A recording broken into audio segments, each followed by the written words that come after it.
Bonjour à tous, Emmanuel, Born Arcade Normandie. Je vous avais parlé en juillet dernier de deux innovations sur lesquelles je travaillais, la trackball et le pack 4 player.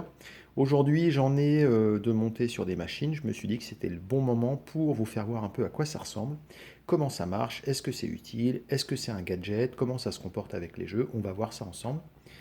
Alors première chose, la trackball, donc c'est cet organe qu'on a au milieu de l'écran, là, hein, qui est au milieu du contrôle panel. Donc c'est quoi? C'est une sorte de souris à l'envers, hein, qui permet d'avoir des déplacements horizontaux et verticaux beaucoup plus précis qu'avec un joystick. Donc c'est parfaitement adapté à des jeux de tir ou à des casse-briques. Sur le modèle que je monte sur les Jumbo, alors il a un gros avantage, c'est qu'il a une couronne démontable, hein. La couronne, c'est la partie noire ici. On peut, en la dévissant, la faire sortir et faire sortir la boule. C'est très pratique parce que si vous avez un enfant qui un jour vient manger une biscotte là au-dessus de la boule, il va vous en mettre partout et vous allez avoir des dysfonctionnements sur le système. Donc il faut impérativement une trackball, ça se nettoie régulièrement, hein. Tous les mois, on ouvre et on nettoie. Donc avec ce système-là, bah, on peut du coup faire la maintenance soi-même sans être obligé de démonter toute la machine. Alors maintenant, on va voir un petit peu comment cette trackball se comporte avec les jeux. Donc là, je vous fais une petite démo avec Arcanoid, hein. C'est un jeu qui est sorti en 1986. À l'origine, c'était un jeu qui se jouait avec un spinner, hein. Le spinner, c'est une grosse molette qu'il y avait au centre de la borne. On tournait la molette vers la droite, la raquette allait vers la droite. On tournait la molette vers la gauche, la raquette allait vers la gauche. Donc là aujourd'hui, on joue avec le joystick sur quasiment toutes les bornes, mais c'est pas la bonne manière de jouer. C'est assez compliqué. Et encore là, j'ai de la chance. C'est pour la démo, j'arrive à faire quelque chose, mais en temps normal, je tiens vraiment pas longtemps. Donc maintenant, on va voir comment on fait avec la boule et le comportement. Vous voyez. Donc là, on va vraiment où on veut. C'est beaucoup plus précis qu'avec le joystick. On arrive quasiment à avoir les mêmes sensations qu'avec la borne d'origine et avec le spinner. Donc ça marche avec ce casse-brique là. On va voir maintenant sur les jeux de tir.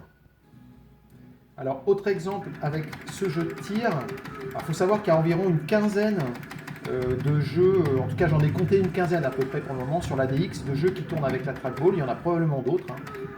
Mais voilà, il y a Opération Wolf, il y a Born to Fight, il y a Cosmic Chasse, il y a les Lemmings aussi, Omega Race aussi, je crois, Astéroïde doit tourner aussi avec la trackball. Enfin bref, par exemple, un jeu comme celui-là, au joystick, c'est injouable, hein. Alors qu'avec la trackball, on peut vraiment aller où on veut. Alors un dernier exemple avec un jeu de 1989 de Taito, hein, qui s'appelle Camel Tree. Donc c'est un jeu où en fait on doit faire aller une balle d'un point A à un point B, mais plutôt que de diriger la balle, on dirige le circuit. Voilà, donc c'est un jeu qui se jouait aussi au spinner à l'origine, la petite molette dont j'ai parlé tout à l'heure pour Arcanoid. Il se joue plus ou moins bien avec le joystick. Avec la trackball, par contre, il est parfait. Voilà pour la trackball. Je vais vous faire voir maintenant ce que c'est que le pack 4 player. Le pack 4 player, ça consiste en quoi? C'est deux manettes supplémentaires qu'on adjoint à la machine pour pouvoir jouer à 4. À l'origine, une borne d'arcade, hein, c'était player 1 ici, player 2 ici. Sauf quelques bornes, genre les Simpsons ou les Tortues Ninja, où il y avait 4 joueurs. Sur les bornes conventionnelles qu'on trouve partout sur le marché aujourd'hui, ça n'existait pas parce qu'on a toujours fait 2 joueurs. Avec ce système-là, on a deux manettes supplémentaires. Donc, je ne sais pas si on les voit bien, mais voilà, on a deux manettes supplémentaires qui ressemblent un peu aux manettes de PlayStation, avec un stick analogique, avec un pad numérique, et en plus elles sont à vibration, hein. Selon les jeux, elles peuvent vibrer. Et du coup, ces manettes-là, c'est quoi? C'est les joueurs 3 et 4. Ce sont des manettes sans fil qui sont reconnues par la machine. D'ailleurs, les petits logos ici montrent que la machine les a vues. Donc il n'y a absolument rien à faire si ce n'est les allumer.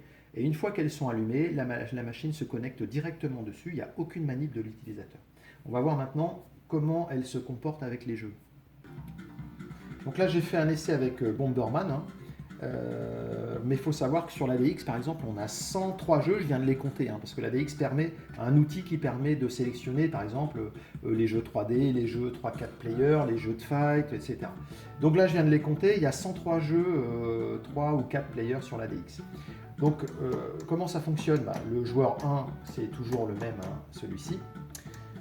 voilà, sur ce jeu, on pose une petite bombe et puis ça permet d'avancer et de tuer les méchants. Le joueur 2, c'est celui-ci, le rouge. Donc pareil, il bouge avec le joystick droit. Et avant, on était limité, on pouvait jouer qu'à 2 sur ce jeu-là, en tout cas sur les bornes d'arcade. Maintenant, voilà, vous voyez, j'utilise la manette. La manette, elle n'est pas connectée, elle est sur off là. Donc je vais juste la mettre sur on. Voilà, et là voilà, le voyant vert allumé, c'est-à-dire que la machine l'a vu. On n'a rien d'autre à faire. On va prendre la deuxième manette, pareil, on l'allume. Hop, connexion, voyant vert, ça y est, la machine l'a vu, on n'a plus rien d'autre à faire. Et là, pour jouer maintenant, qu'est-ce que je fais? J'appuie juste sur Start. Et voilà. Donc il n'y a aucune manip de l'utilisateur. Quand on a envie de jouer à 4, on sort la manette et puis on la met en route, on appuie sur Start et tout de suite on rentre dans le jeu sans avoir de manip particulière. Idem pour l'autre, voilà. J'appuie sur Start et c'est parti. On va voir un autre jeu. Un autre classique, là, le Fast Sprint. Donc c'est un petit jeu de voiture, ça ressemble à Off-Road pour ceux qui ont connu. Donc voilà, ici j'ai la voiture bleue. Ok, et puis du coup, alors voilà, le joueur 2, c'est la voiture rouge, et enfin, on peut enfin jouer.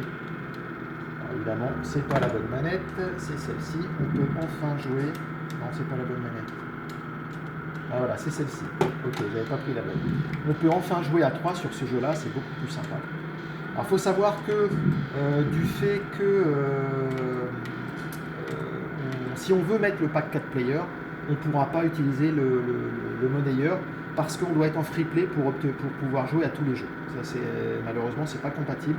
Si on veut pouvoir jouer à 3 et 4 players, il faut être en free play, et le free play, forcément, c'est pas compatible avec le monnayeur, sauf si on prend le monnayeur uniquement pour une question d'esthétique. Et on va voir juste, allez, un autre jeu, histoire de... Un autre classique, les Simpsons. Donc c'était un jeu sur lequel on jouait à 4 à l'origine, il y avait une borne 4 players.